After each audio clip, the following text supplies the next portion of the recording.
तो आज की न्यूज हम स्टार्ट करते हैं। आज की तारीख है 4 जनवरी 2024। ठीक है, आज की पहली न्यूज है युवा कार्यक्रम और खेल मंत्रालय ने राष्ट्रीय खेल प्रोत्साहन पुरस्कार 2023 की घोषणा की।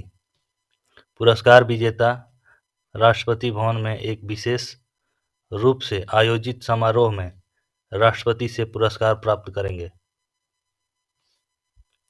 6 प्रमुख पुरस्कार जो भारत के राष्ट्रीय खेल पुरस्कारों का गठन करते हैं वे हैं मेजर ध्यानचंद खेल रत्न पुरस्कार या खेल रत्न, अर्जुन पुरस्कार, द्रोणाचार्य पुरस्कार, मेजर ध्यानचंद पुरस्कार, मौलाना अबुल कलाम आज़ाद ट्रॉफी जिन्हें माका ट्रॉफी भी कहा जाता है, और राष्ट्रीय खेल प्रोत्साहन पुरस्कार। अब आपकी अगली न्यूज है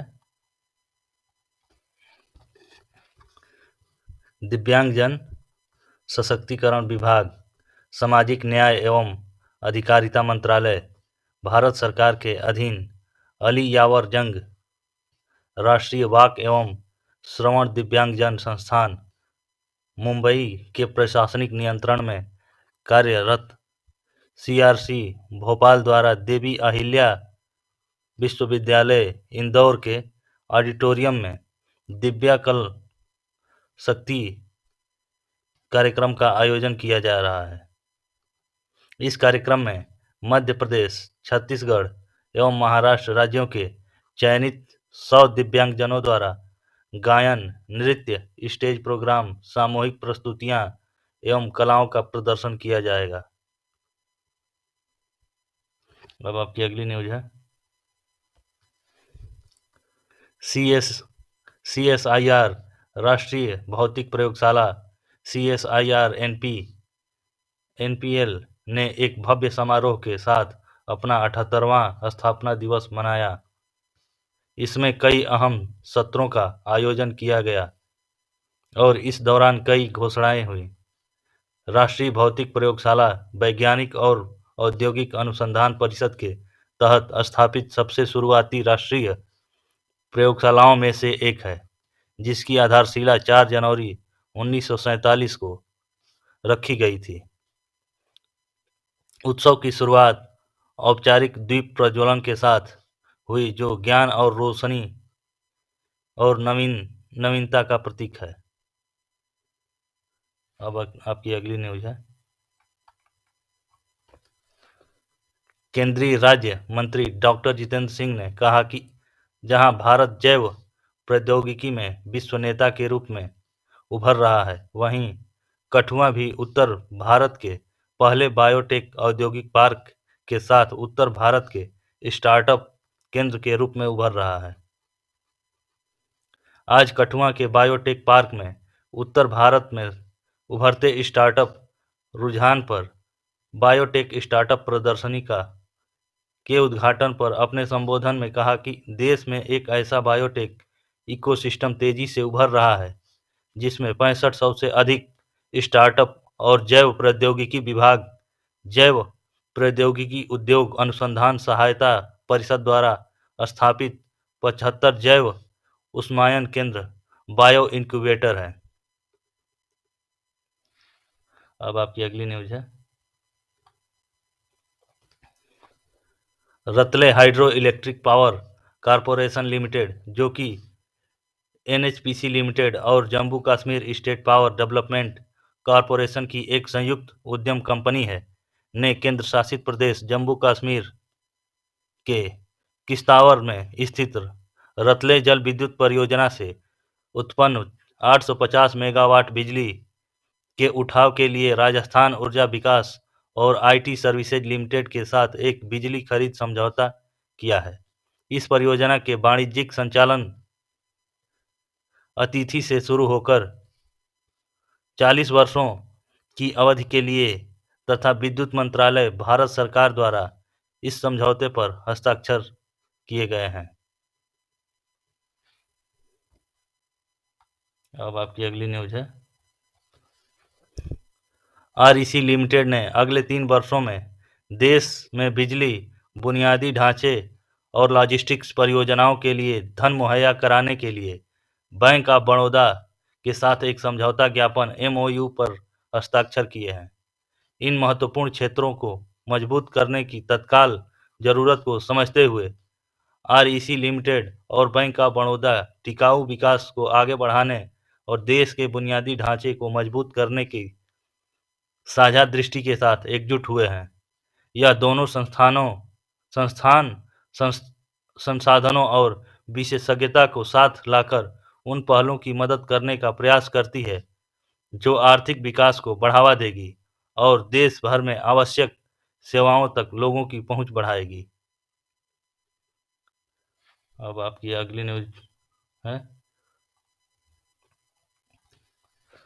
पंचायती राज मंत्रालय के सचिव श्री विवेक भारद्वाज ने पंचायती राज संस्थाओं में सौर ऊर्जा को अपनाने पर विचार विमर्श के लिए एक बैठक की अध्यक्षता की।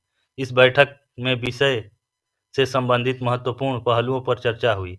जमीनी स्तर पर सौर पहल के लिए टिकाऊ व्यवसाय मॉडल के विकास और अपनाने की प्रक्रिया को सुव्यवस्थित करने के लिए पंचायत के अधीन मांग उत्पन्न करने की रणनीतियों पर चर्चा कर यह सुझाव दिया कि जो पंचायत है विषय वस्तु 5 स्वच्छ और हरित गांव के तहत विषयगत योजनाएं विकसित कर रही हैं, उन्हें व्यावसायिक आधार पर सौर प्रणाली स्थापित करने के लिए प्राथमिकता दी जा सकती है। कई पंचायतों ने स्वच्छ और हरित का संकल्प लिया है। अब आपकी अगली न्यूज है। प्रधानमंत्री ने 3 जनवरी 2024 को केरल के कावरती में सौर ऊर्जा संयंत्र राष्ट्र को समर्पित किया, जो अत्याधुनिक बैटरी ऊर्जा भंडारण प्रणाली प्रौद्योगिकी के साथ क्षेत्र की पहली ऑन ग्रिड सौर परियोजना है। लक्षद्वीप के लिए यह एक ऐतिहासिक उपलब्धि है। इसके साथ ही solar energy corporation of India limited की कुल मिलाकर 1.7 मेगावाट की सौर क्षमता और एक उन्नत 1.4 मेगावाट बैटरी भंडारण सुविधा है। यह अस्थायी ऊर्जा समाधान की दिशा में एक महत्वपूर्ण कदम है, जो क्षेत्र के लिए डीजल आधारित बिजली उत्पादन से टिकाऊ, पर्यावरण अनुकूल ऊर्जा स्रोत में बड़े बदलाव को चिन्हित करेगी। अब आपकी अगली न्यूज है। इलेक्ट्रॉनिक्स एवं सूचना प्रौद्योगिकी मंत्रालय के सचिव श्री एस कृष्णन ने ईआरनेट इंडिया के प्रधान कार्यालय में देश के शैक्षणिक संस्थानों के लिए ईआरनेट इंडिया के नव विकसित एवं समन्वित वेब पोर्टल का शुभारंभ किया।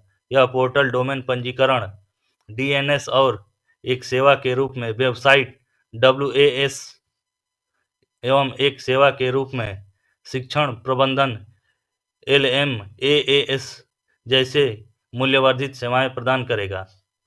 इस वेब पोर्टल को ओपन सोर्स सॉफ्टवेयर और एआईएमएल जैसी उभरती प्रौद्योगिकियों का उपयोग करके विकसित किया गया है।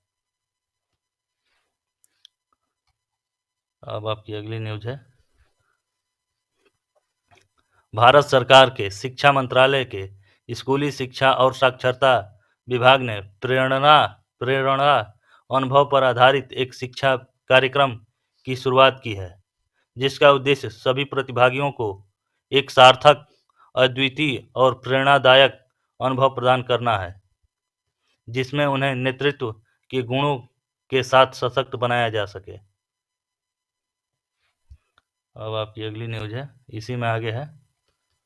प्रेरणा भारतीय शिक्षा प्रणाली के सिद्धांतों और मूल्य आधारित शिक्षा के दर्शन को जोड़ने की गहरी प्रतिबद्धता से प्रेरित है, जो राष्ट्रीय शिक्षा नीति 2020 की आधारशिला है। अब आपकी अगली न्यूज है।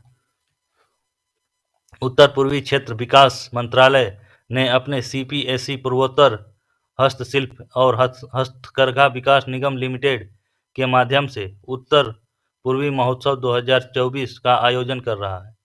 पूर्वोत्तर भारत की समृद्धि को दर्शाने वाला 5 दिवसीय सांस्कृतिक उत्सव 13 से 17 जनवरी 2024 तक नई दिल्ली स्थित प्रगति मैदान के भारत मंडपम में आयोजित किया जाएगा।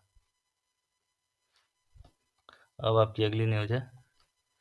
संचार मंत्रालय के दूरसंचार विभाग डीओटी ने नागरिकों को सलाह दी है कि वे अंतर्राष्ट्रीय नंबरों से आने वाली दुष्टतापूर्ण कॉलों से सावधान रहें, जो भारत के स्टॉक एक्सचेंजों और व्यापार में गड़बड़ी पैदा करने के इरादे से की जाती है। इस तरह की दुष्टतापूर्ण कॉलें राष्ट्र विरोधी तत्वों द्वारा की जाती हैं, जिसका उद्देश्य लोगों में भय पैदा करना है। डीओटी ने सभी टेलीकॉम सेवा प्रदाताओं को ऐसे नंबरों से आने वाली दुष्टतापूर्ण कॉलों को ब्लॉक करने का निर्देश दिया है। अब आपकी अगली न्यूज है और आज की लास्ट। विदेश मंत्री एस जयशंकर ने अपने नेपाली समकक्ष एनपी सऊद के साथ समग्र व सार्थक बैठक की और समग्र द्विपक्षीय संबंधों, व्यापार, संपर्क परियोजनाओं और रक्षा एवं सुरक्षा से में सहयोग समेत कई मुद्दों पर चर्चा की। दोनों देशों के बीच ऊर्जा, जल संसाधन एवं सिंचाई मंत्री की मौजूदगी में यहां द्विपक्षीय बैठक के दौरान बिजली निर्यात पर समझौते पर हस्ताक्षर किए गए, जो अगले 10 वर्षों में नेपाल से भारत को 10,000 मेगावाट बिजली के निर्यात की सुविधा प्रदान करेगा।